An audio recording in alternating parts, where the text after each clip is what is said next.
Sadyang malungkot po yung inaabot namin. Konti na lang po yung kinikita, nalulugi po. Kaya sa ganitong pagkakataon kahit ganito po yung aming nararamdaman, nakita ko naman po yung inyong pagpupunyag upang iangat ang aming buhay. Sana po, sa mga susunod at darating na panahon at ang aming pagsasaka, mayangat naman po ng konti. Ramdam naman po namin lahat yung ayuda na nanggagaling sa pamahalaan, tulad po ng binhi, nung pong fertilizer. Yan pong mga farm mechanization, andyan po. Subalit nagtataka po kami, bilyon-bilyon ng ginagastos ng pamahalaan. Subalit, tuwing aani po kami, hindi naman po namin maramdaman yung mga ipinamamahagi ng pamahalaan. Bagamat nariyan po lahat, nakikita naman po namin, tuwing aani na lang po kami, ang presyo ng palay, andun po talaga yung pagdurusa namin.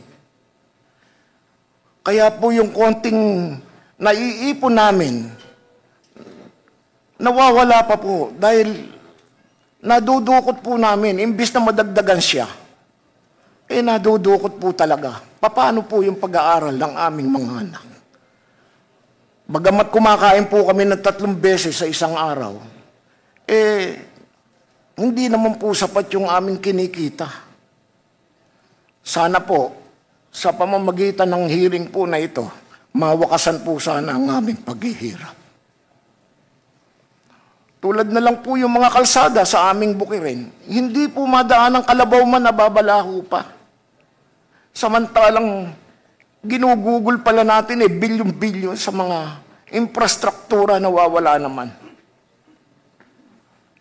Kami po talagang gusto nang tumigil sa aming pagsasaka. Subalit ito na po yung buhay namin.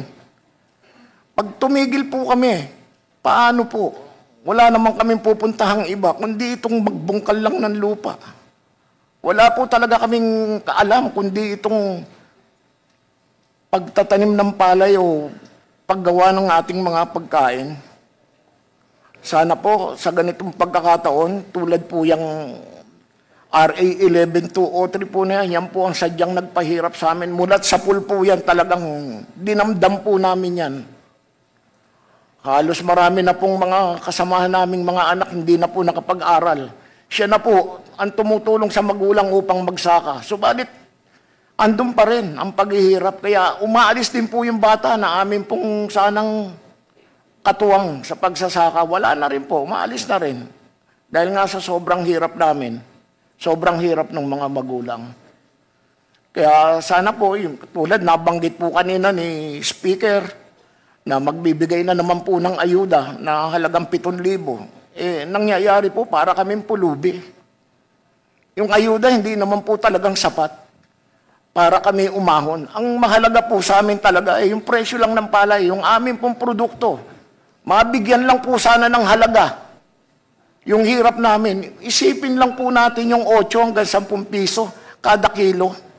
Namumuhunan na po kami ng 14 hanggang 15 pesos kada kilo. Sa sobrang mahal po ng fertilizer, sa sobrang mahal po ng mga inputs, ng mga pestisidyo, hindi po talaga masusulit. Nangungutang po kami. Ang tubo po kada buwan, 3% kada buwan. Hindi naman po namin pwedeng asahan itong mga lending conduits na itong mga pamahalaan. Napakahirap pong umutang dito. Ang dami pong hinahanap na kung ano-anong dokumento na para po kami makautang. Sana po luwagan ito. At sana kung talagang magpapautang, huwag naman po sanang ganun kahigpit. Wala na po. Ito na lang po talaga yung aming buhay. Kaya nananawagan po ako sa inyo, mga kasapian po nitong chamber po na ito, sa inyo po mga mambabatas. Nasa inyo po ang aming buhay. Kapag 1 hanggang 2 taon at ganito pa po ang aming buhay, wala na po, lulubay na po